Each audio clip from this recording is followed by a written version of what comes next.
Well, we're thrilled to have you here. And of course, we've had you here at the house a couple times as well. So thank you for Yeah. making time midweek to chat with us. We really appreciate it. Of course, of So course. let's just start by having you introduce yourself. Tell us a little bit about yourself and about Beyond the Borders. Okay, so Yes. Beyond the Boundaries, it's okay. Borders, boundaries. It's a long title. It is. So I'm Dee. I'm one of the co-founders of Beyond the Boundaries Paranormal. I do paranormal investigating, so your typical ghost hunting, spiritual stuff, but I also am a UFOlogist, so I dive into the UFO, UAP, USO, all the U acronyms out there. Well, I think that's a really good place to start because, again, when you've been here, we've talked a lot about paranormal in the terms of ghosts and spirits and apparitions. Yeah. And when you told me that you were also into UFOlogy or UFOlogy? What's the right word? So I say UFOlogy, but now they kind of changed like what UFO being called to UAPs. Right. So it's like Okay, well, you're going to have to explain that. Before we have her explain that, though, if you're watching, thank you so much for being here. Type in the comments. A couple of you already have. Hello there. And thanks for being here. And any questions you have or comments or anything you want to add to the conversation, that will be the place to put those in. So what was this? UFOs aren't called that anymore? No, there's been some new research and things released from the government. So yeah. Yeah, so the government decided to change it to UAPs, which is unidentified aerial phenomena. I think because they were trying to get away from the stigma of UFOs and like aliens and stuff like, which I don't know why you would want it. It's literally the same thing. So, but they decided to switch it to UAPs. So yeah. Well, there is a lot of baggage to UFO, probably. Yeah. Trying to sort of elevate the conversation, maybe. So I can totally get that. UAP, what was it? Unidentified aerial phenomena. Aerial. So anything that's up in the air and we don't know what it is. Yes. Yep. Okay. And yeah, that happened within, I think just last year they kind of came up with the whole UAP. Yeah, they started, at least that they came out with that's what they were calling it. So. Yeah, they've been releasing information through Congress slowly but surely. So, you know, some of these Air Force pilots are finally able to say that they've seen some strange things. So it's kind of a really wild time. You know, we're in wild time anyway, just in general, the way that. Oh yeah. But you would think that if this were to happen 20 years ago, it would have been headline news all the time. And now, like, it's like, oh yeah, this is happening. But look at all. Well, there's a lot of things distracting everybody these days, which is too bad because this is really cool. By the way, hi Mike and hi Kristen and Chris. Yeah, hi Terry. Hi Terry. Thank you guys all for watching. Okay, so now we're calling. So is it UAPology?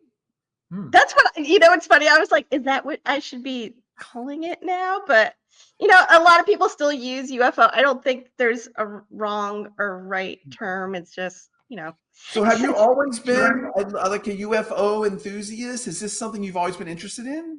Yeah, I actually was into UFOs before ghosts when I was younger. Only because I grew up with my dad. He was very much into, you know, UFOs and stuff. He had his own personal experiences when he lived in Dominican Republic, seeing UFOs along with my uncles and everything like that.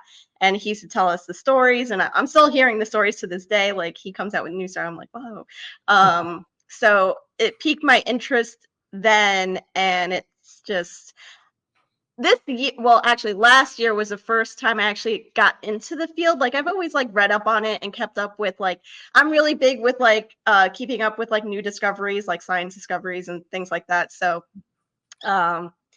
so I always like kept up with it, but diving into the field, it's only been like since like last year, only because Florida is just something else. Well, that's what I was going to ask, because just recently, we've had several guests here who have stayed with us here at the Bed and Breakfast, and we'll be chatting in the library, telling ghost stories of the stuff we normally do. And the conversation has been shifting towards UAPs now, where people are talking about things that they've seen. And most of the people that have shared this live in Florida or grew up in Florida. So Florida is one of the top 5 states for UFO, UAP sightings. You know, Tampa has hundreds of, and it's funny. if you asked me like a few months ago if I've ever seen one, I would say no. But recently, Right. coming home from a residential case, 3 a.m., I was crossing the bridge to get home and I saw this ball of like, it was like a blue and white light that like shot forward. And I was like, oh, that's weird. But then like it dropped. Like it was a weird movement that like no plane or like we fly drones like when we investigate because we take a lot of drone footage. I know what drones are capable of. This was nothing like that. And my husband Mikey was sitting next to me and we both looked at him like, you saw that, right? Like I'm not like, I know it's 3 a.m. and I'm like tired, but I'm not see this, right? He's like, no, I saw that. Right. I was like, did we just see our first like UAP? He's like, yeah. Well, congratulations. Well, wow. Did we time this conversation right? No, By the way, please. everybody, if you're watching, ask us your questions about UFOs, UAPs, whatever. And Terry, I want you to explain to us. She said she's having an alien cocktail. I want to know what that is. Did I read it right? You did read that right. So yeah, I'm Hey, curious Victor. what's in an alien. Okay, so you actually, this is very interesting that you saw that. So I mean, can we just write this off as Florida man kind of thing? Like everybody in Florida is kind of crazy, or do you think that like, you know, the aliens are drawn to Disney World? Well, Florida has a lot. You know, we have like the space station. We have a bunch of like apparently there's a lot of sightings around like military bases, nuclear plants, and things like that. So, and Florida has a lot of all of that. So I think that's definitely like a reason maybe there's more sightings over here. But one of this is actually because I used to live in New Jersey, and I used to get your typical paranormal cases, with your average ghost, I guess. But here I kind of had to switch up the way I thought on how to take on cases, because we've had about, I want to say, going on to 4 cases that started off as like, oh, we think there's spirit activity, to finding out that it's abductee contactee cases, which we've never had before. So now every time I go to investigation, I'm like, well, is it an alien or a ghost? I don't know. Well, I'm so glad you said that, because my next question was going to be, how do you investigate, UAP? We can stick to the old term UFO. It's fine. Because obviously, let's just use UFO for now. So obviously, it's not like you go to somebody's house and they say, "Oh, I saw it." You camp out in their backyard and look up at the sky. That's not how this works. You're investigating them and their experience, right? Yeah. So within the ufology field, there's people who will take in like people seeing the the lights and stuff in the sky. I'm more into the actual contactee and abductee and experiencer cases. So when investigating those, I mean, a lot of the times, again, they come to us saying that it's spirit activity, but then once you kind of hear their story more, and and then we take different steps. So a lot of it is the same but different.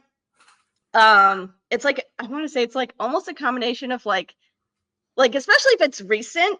So then you have to approach it almost like a crime scene kind of thing. So it is like white glove. You don't want to touch anything. Like there's certain steps you have to take, like photographs, flag different areas, like see if there's radiation exposure or things like that.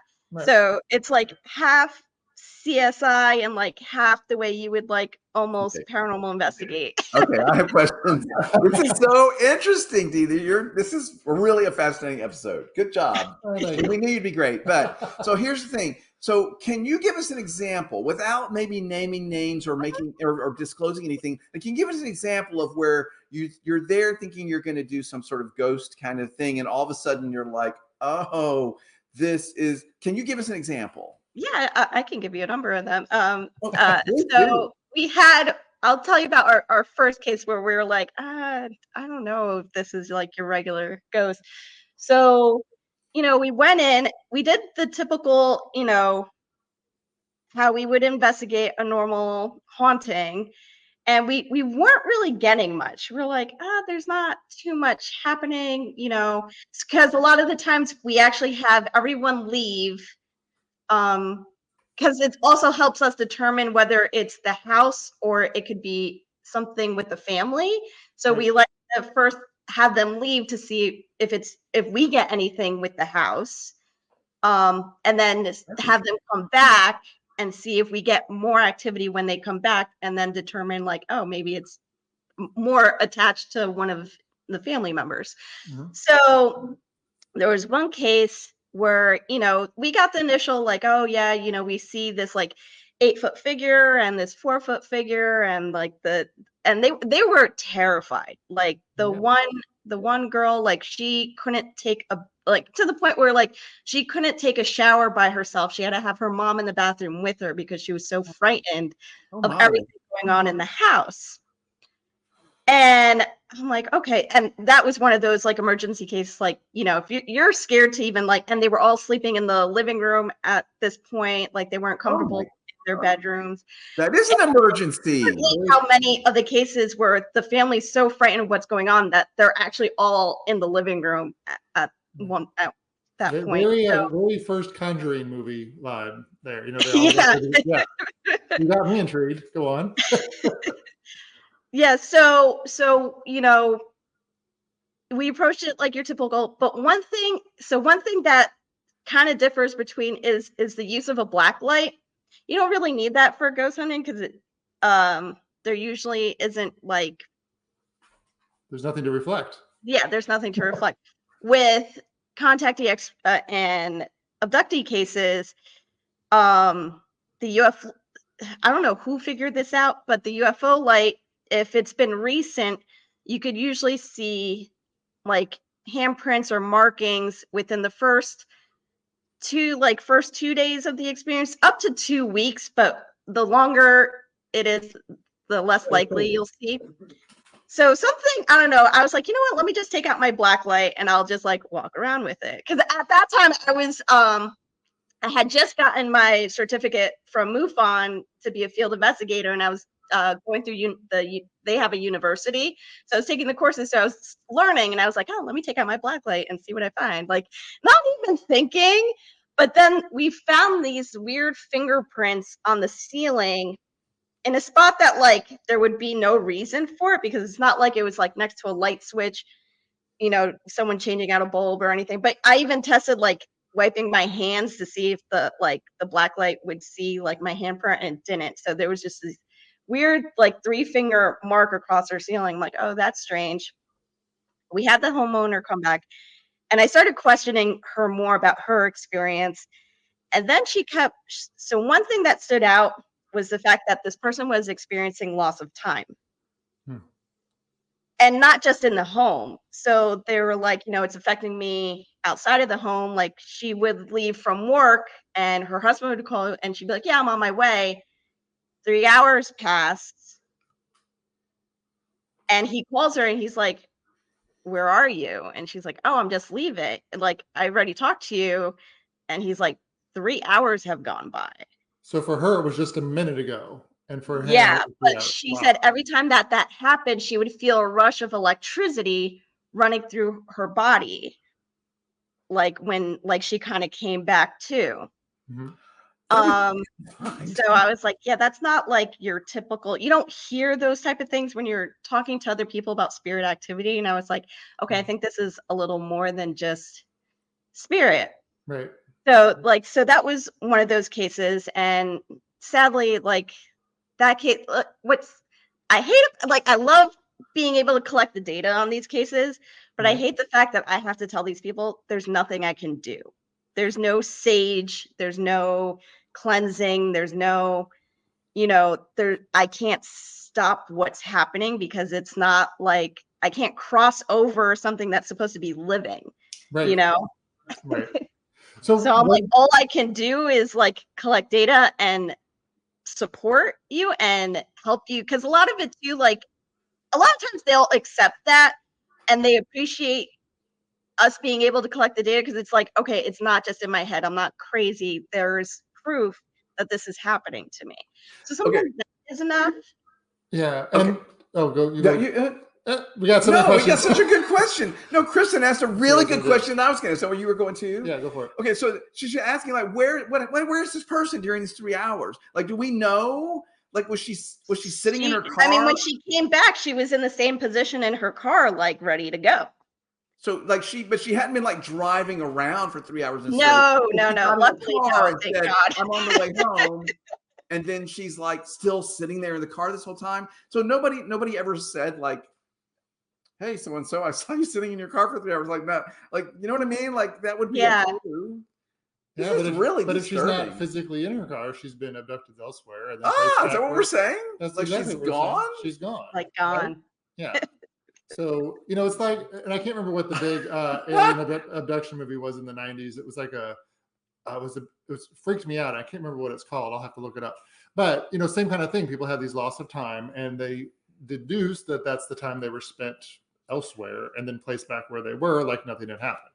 So But what's so scary about that is what you said, Dee, is like, you can't help this. Like, what we can. Is there anybody that can help somebody in this situation? There's like support groups where like contactees can talk to one another and like support each other, but really it's like there's no, and a lot of them also their memories kind of get altered, because one theory that they have is sometimes they'll mask your memory so you don't actually remember what's being done to you when you are abducted.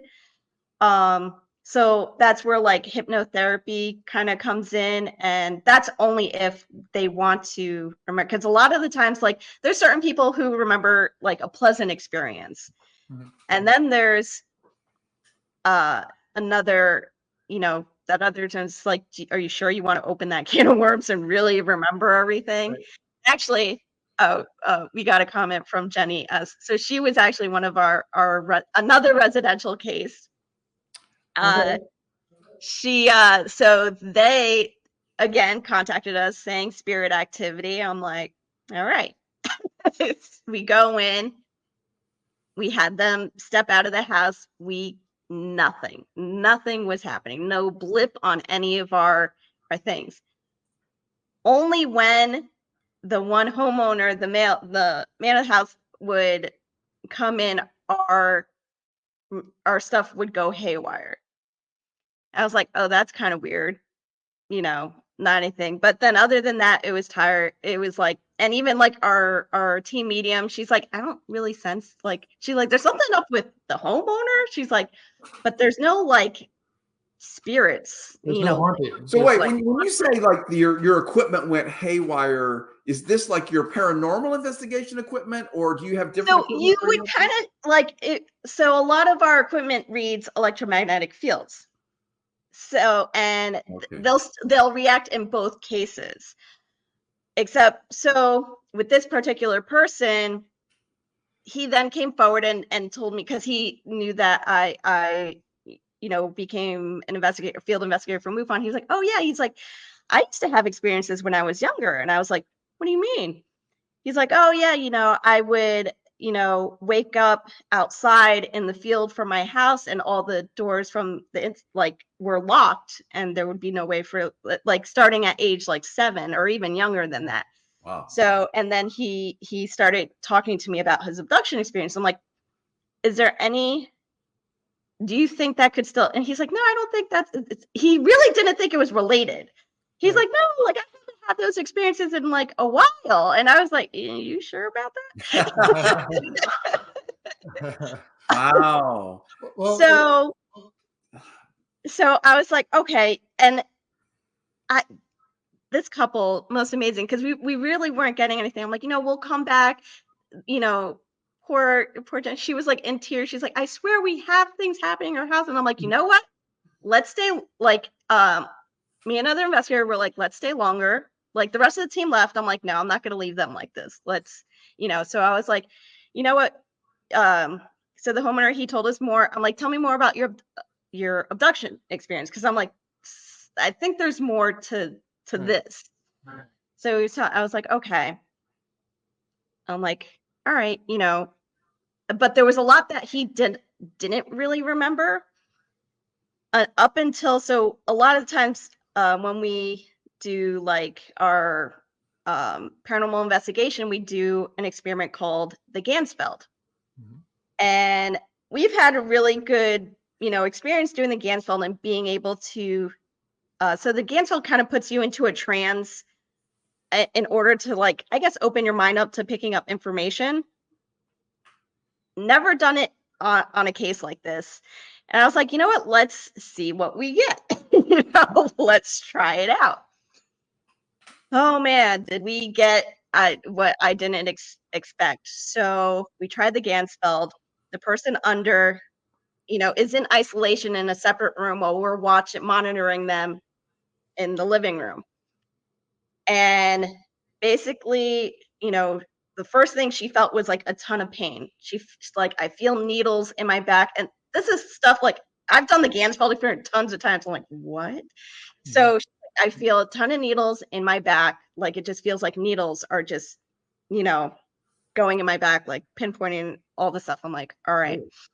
Like that's weird. And she knows me because usually by that point, like I pull that person out. She's like, don't pull me out. Let me keep going. I'm like, okay. Wow. So she kept going. And then it was funny because she's like, there's this gibberish. She's like, I don't think it means anything. She's like, I can't understand it. It's not English. She's like, I just keep hearing this like one phrase over and over. Like it was like yelling it. And mind you, so the Gansfeld is only white noise machine. So she's just hearing static, but she was getting this voice coming through saying this phrase. It was like, no, and she said, so finally she's like, you know what? I'm just going to say it. She says it. The homeowner, it was instant. It wasn't like delayed. It was instant. He just broke down. I was like, are you okay? He's like, I've heard that. I've heard them say that. He's like, I was on the table trying to get up and they pushed me down and they said that phrase. And I'm like, okay, this is getting kind of crazy. Yeah.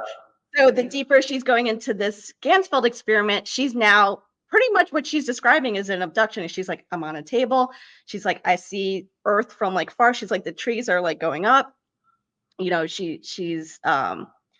She did say she started seeing the form of what was there was starting to appear. She wasn't ready to see it. So she ripped off the goggles. She's like, I'm done. She's like, I know what was trying to appear and I'm not ready to see that. And I'm like, I get that. Like, this is the first time we're doing this like this. But the thing with the pin needles, I turned to the homeowner. I'm like, hey, can we look at your back with a black light? And he's like, yeah. So I took it and his whole back glowed with like pin needle markings, only on the top part of his back. I go to my investigator. I'm like, can I take a look at your back? She's like, yeah. Same exact thing. She had pin marks all across her back that glowed in the black light. So you could only see them under the light. Yeah. Okay. Yeah, they like glowed. So are you suggesting that they both had perhaps had an abduction, or is she responding to his? This is where we're in this like weird gray area. We're like, what just happened? Because this was our first time doing this. So, but the thing was, after that first time, she started experiencing stuff at home. Okay. And shortly, I think, because we went back there a few times, and I forget if it was after this one, and she did it again, the second time. The second time, she actually almost passed out. And so she ended up with bruising behind her leg. And it was three long fingers with like 3 circles.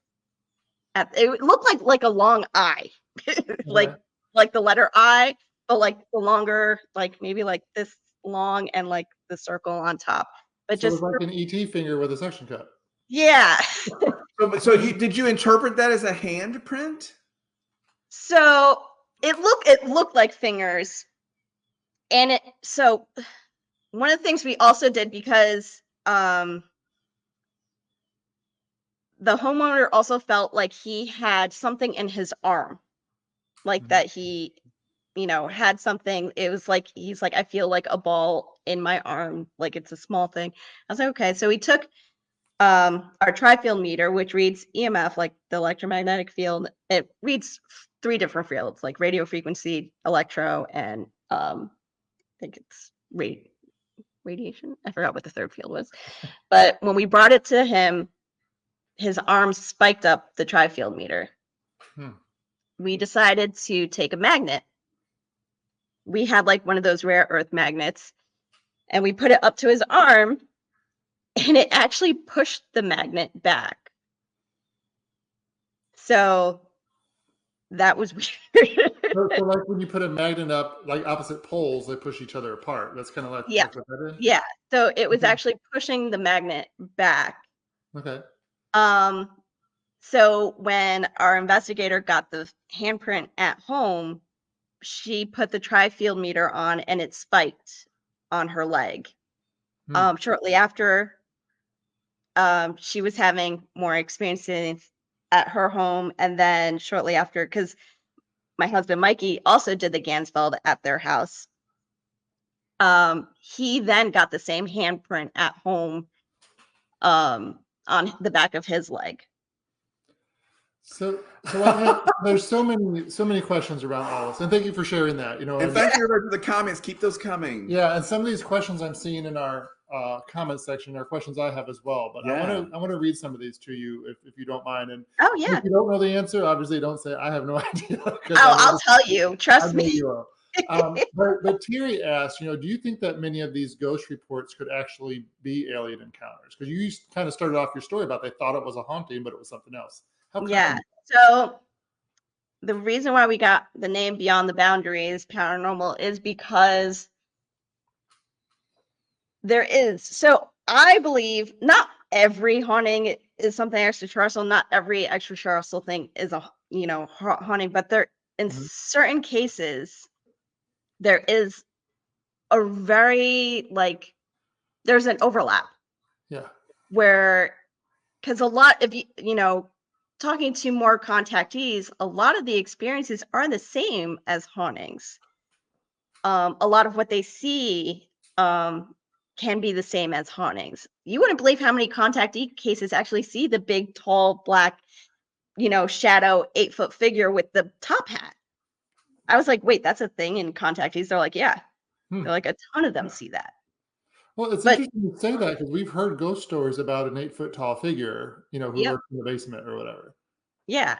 So, and then they also see a little girl in a pink dress. They'll also see, and that's where I think the whole masking memory thing comes in. It's like that might not have been what they really saw, but it's like what was like put in as a memory as like, oh, this is what you saw.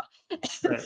Well, that's an interesting thing too, because if you're losing 3 hours of your time and then you're going back to try to remember it, you're not going to remember every single detail. You're just remembering these bits. Yeah.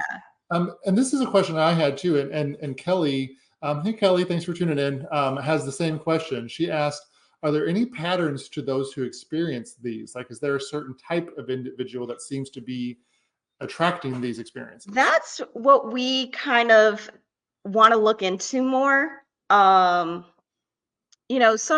there's like some theories out that people with what's that one blood type? There's like a certain blood type, rare blood type, that those people might have more contactee abduction experiences than others. Honestly, though, I haven't seen, I'm trying to create a pattern, but I'm not seeing one, at least with the cases that we've gotten, because the people are so different. They're so it's just, each case is unique on its own.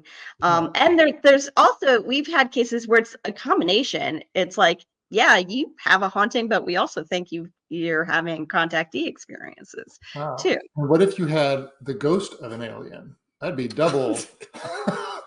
Mind blown. Mind blown. And Jenny just said, I think that's a whole nother house call episode. Jenny just said, as far as the blood type, Rh negative. Does that sound right? Yes, that's the one. That's the blood type? Jenny. I've never even heard of that. Yeah, we'll have to. Yeah, it's a really rare one, and a lot of people believe that one, a lot of I don't know if maybe there's a study that, I don't know if there's a study, but I've Yeah. heard a lot of people say, yeah, this blood type, you know, may, but the people who, at least like we've investigated, they don't have that blood type. So, and their question is like, why is this happening to me? And I'm like, Right.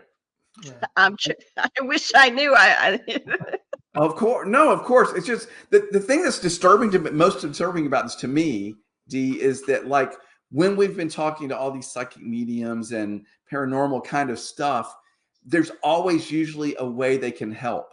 And you've already said this, but I want to sort of go back there again because, like you said, we can sage the house or we can do some even exorcisms or whatever. And there's a way usually to help people have a spirit move on or leave their premises or whatever. But the idea that there's, at least for you or for what we're talking about tonight, there's not really a way to help someone either stop being abducted or that's the part that's scary to me, because even though the paranormal part can be unnerving, there's no solution. There feels like there's stuff to do. Yeah. Yeah. And a lot of these people have been abducted since they were children, like since they were kids. Right. So it's like they kind of stick with this one person. Sometimes it expands out to the family that it happens to. So.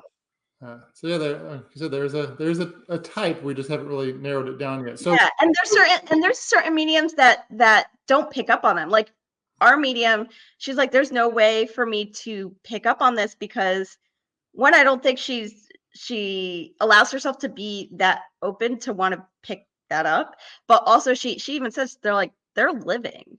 Mm-hmm. Like she's like, I can't pick up on like something living like that. Right, because her experience and her gift has to do with spirits who of course. Passed on. Yeah. It's a whole different thing. So, it's like a whole other field. Yeah. So in your take, are we, and again, I don't think you know the answer to this. If you do, take your best guess. But are we talking about, say for argument's sake, that there are aliens out there and they're abducting people? Is it a race of aliens? Are there multiple groups of aliens?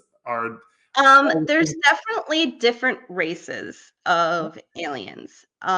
There's 4 main ones. Wow. That seem to be consistent. So you have your grays, the big, tall, gray, typical ones that you see in movies and everything like that. Then you have reptilians, which can look like lizards, like giant lizard, kind of like scaly thing. Then you have what they call, I want to say the Nordic, which almost they have like the blonde hair and bright blue eyes. I'm just naming the ones that are like the typical ones that are often seen, but there's a lot of different. There's a lot. I actually have a whole book with the different races and stuff. And I actually with that case I was just telling you about because they had seen this was another thing with that case, because they go, the spirit, the black mass that we saw looked like it had a cloaking device. I'm like, that's not usually a ghost thing. A cloaking? Like that's very specific. Yeah. I'm like it looked like a robe that was like a cloaking device. I'm like, yeah, this is not a spirit. Wow. Okay. So all right. So there's some great comments. Yeah. And I don't want to jump ahead, but Jenny mentioned that counseling with another person with the same experience is basically the only thing that helps someone not feel alone. I think that seems very comforting to me. Yeah. Is that, then I guess that's true of almost anybody that's dealing with any kind of issue or problem. Yes, it's very helpful to have a support system. Yeah, people that definitely. you can talk to who have similar experiences or have overcome things, whatever. So I would see that being very helpful. Yeah. Oh yeah, it is. And just to not feel alone, just to have other people that, that can relate, and because trying to talk to your neighbor about this or something, they're gonna look at you like you have 5 heads. You're like, what are you talking about? But actually the people next door to this family, they were experiencing stuff outside too, and son would see an 8-foot figure outside. So every night that it happened to them, the neighbor was able to kind of confirm that something was going on that night. Wow. Wow. So when I first started getting into the paranormal, you know, it was like, again, on the ghosty side of stuff, Yeah. not on the alien side, even though there seems to be a very thin line between the two in some of these situations. I was told by a psychic, because I had started noticing things, you know, shadows, and I saw some apparitions, things like that. And I was told, you know, because I was talking about this and making myself more open to it, I was more likely to have these encounters with entities and spirits. Yeah. Does that translate to UFOs as well, or this completely different, or do we just not know? Like if you open to it, what happens? So there is a group of people who actually, I think it's called the C5 experience. Don't quote me on that. I want to say it's C something. I want to say C5. Okay. There are a group of people who actively try to communicate through meditation. There's actually a group right in Tampa that does it, and I think Orlando. And they meet and they actually try to open themselves up to try to reach them. I've actually really been wanting to talk to this group to learn more about them. I only know, like, you know, little bits and pieces. Wow. Well, that's fascinating because, well, one, why would you want to open yourself up to it? Because it sounds terrifying. But if you want to know the answer, then you got to open yourself up to it. So Yeah. This is an interesting comment from Terry. She said that was going to be mine because I had I'll just say this, Terry. I had this exact same thought and question about 5 minutes ago. Go ahead, you can. No, you go. Well, no, but like everybody, if you're watching, hey, so glad that you're here, and we've been doing these talks every Wednesday night at 7 Eastern, and so last week we talked about cryptozoology, right? And we, like Bigfoot's, Mothman, and like all of that was really interesting. If you missed that, everybody, go find it's on the page where you're watching now. And a lot of them time we put them on our YouTube channel too. So anyway, they're on the YouTube channel. They're on YouTube channel. So go find them there if you didn't see that. But anyway, that was my question. Was like, how does that? Well, Terry said it better. She said they had a cryptologist talking about Bigfoot. What are your thoughts? Do you think Bigfoot could be a species sent from aliens? So I guess that was my question, was like, oh, well, like this is all starting to, what's the connection? You know, do you blend in? Yes. You know, yeah. So I completely think so. And I think this all comes down to our take in labeling. So, you know, things that people think, like, you know, Bigfoot can be extraterrestrial. What's to say that it's not, you know? I think it's just like the label that we put on things. I've even thought, like, you know, some of these cases where some people think like demons are after them, maybe it is extraterrestrial, but we're just labeling that as a demon. But really it could be a gray, you know? Well, this is something that for some reason keeps coming up lately, is during my ghost story event or whatever we do with like deep sea stuff comes up a lot, you know, because we only explored like 5% of the ocean. It's terrifying. I can't imagine swimming in the open water. But I hear or have read reports about, you know, people seeing things coming out of the water. Yes. Well, did you hear about the new discoveries recently? Probably not. No, they recently. So this actually changes how we thought basically everything in the universe. So recently they found these metal spheres at the bottom of the ocean, these small metal spheres that actually give off oxygen. This is the first time they ever found something that was like non-living, being able to produce oxygen, because, you know, the whole belief on oxygen is you need, you know, like plants, trees, like, you know, something more like something living to create oxygen. And here there's these metal spheres at the bottom of the ocean that actually create oxygen. So now that makes you think, on other planets, here we are trying to find water, we're trying to find trees, we're trying to find this, when these metallic spheres are completely capable. Yeah, we may not need. And they actually, I think it said that they produce more oxygen than any plant life that we have on Earth. This is a real thing? This is a real thing. Yeah, you can look it up. Yeah, it was just a couple months ago that they found these small metallic fields. They also found underneath Earth's crust, we have an ocean that's bigger than the ocean that we have here. Like within our Earth, there's a larger ocean. And I just Googled that. And yeah, you saw it. They call it dark oxygen. That's metals on ocean floor produce dark oxygen, new studies find. And that's on ABC. Well, I don't know how I'm going to sleep tonight. I mean, this is... you can breathe well. But I do remember, jumping back, when we talked to... Who did we talk about the crypto? We talked to Gary. Yeah, he was great. But he mentioned that one of his theories, personal theories, was that it was an alien as well. So, like, that did come up then. This is all... So we're getting a lot of really good questions. Yes. And I don't want to, like, stop the conversation, but I want to... good questions. One of the things that... So the government won't call these being aliens or extraterrestrials. What they're, and I actually like the term that they're using now because it makes more sense, is they're calling them interdimensional beings. Right. And I think Bigfoot and all the, the extraterrestrials that we see are actually interdimensional beings, and they could go from dimension to dimension and all that. Interesting. And I like that term too. We touched on that a little bit when we talked about cryptozoology. And one thing that Terry said, it could be portals.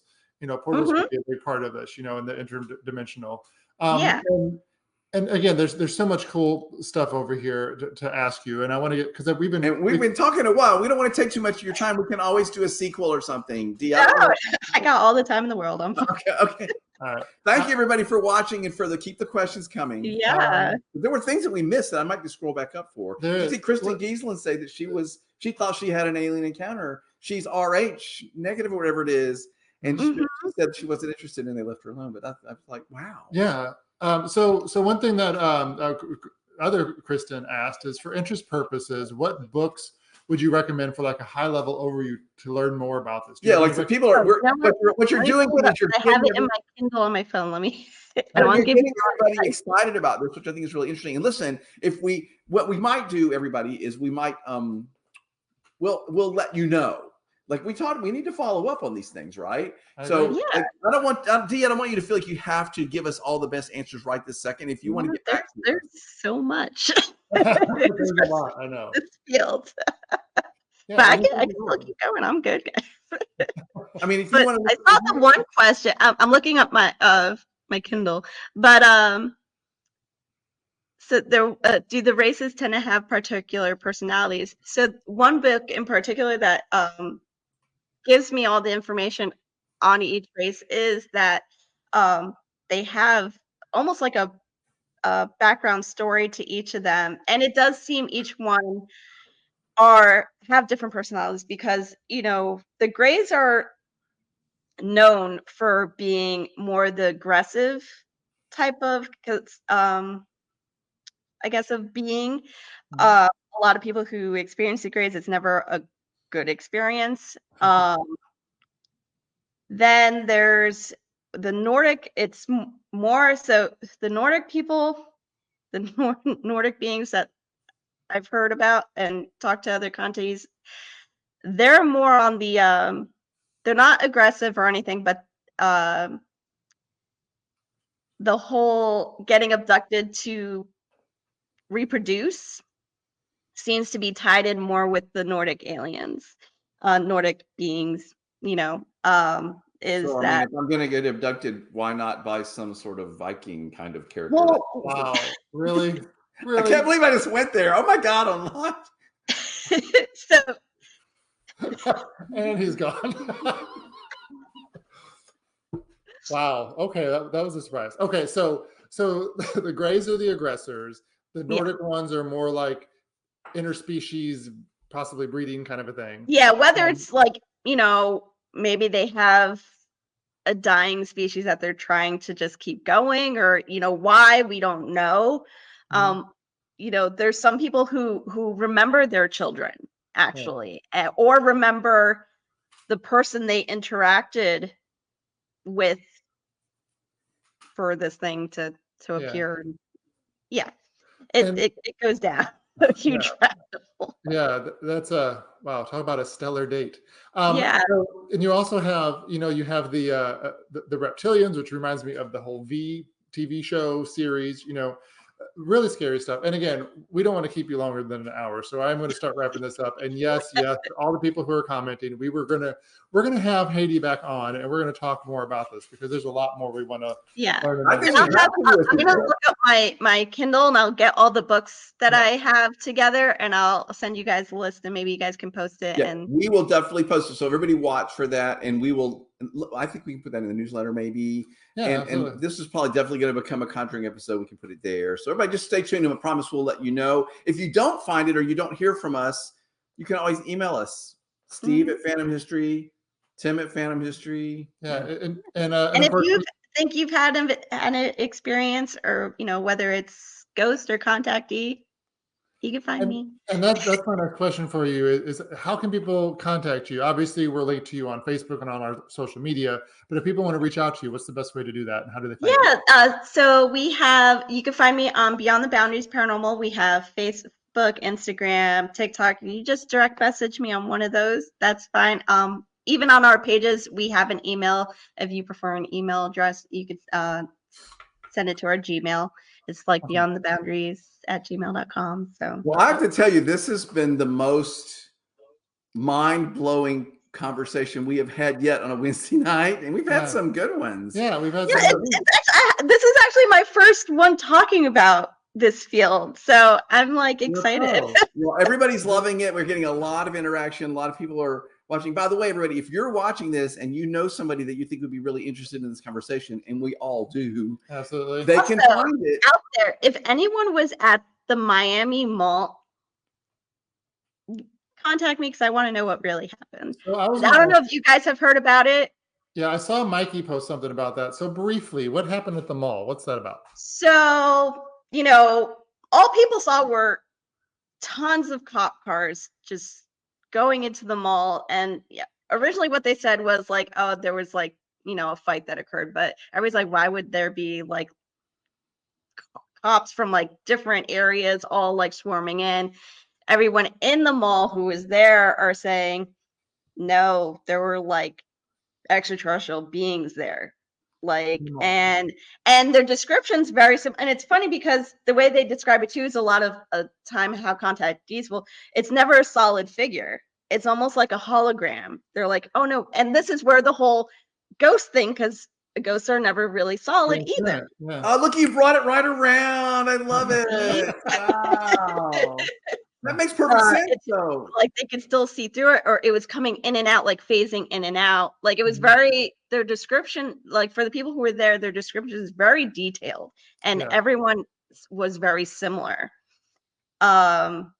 So. Which leads to the big question is, what does an extraterrestrial need from Sephora? Or Claire's. That's what I'm thinking. Like, are aliens getting pierced? Maybe. I should just stop talking. I should have started talking a long time ago. This has been so fun. So Dee, we're gonna have you back clearly at some point. Everybody watch for that. We're trying to do this every Wednesday, 7 Eastern. This has been really fun. I hate to have to stop, but it's really almost been an hour. And again, please reach out if you've had an experience or share this with anybody else. And of course, if you know somebody who would make for a good guest for us to have on, or a certain topic you want us to talk about, let us know. Yeah, we're always looking for great guests to have on Phantom History House Calls. It'll be hard to top this one. Dee, you were fantastic. But we are going to talk again. There's a lot more questions that we have. And if we didn't get to your question, we apologize.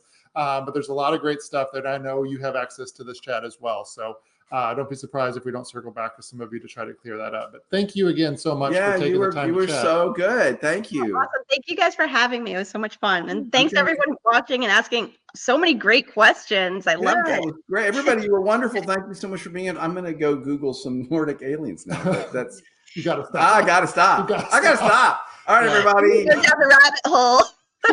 Exactly.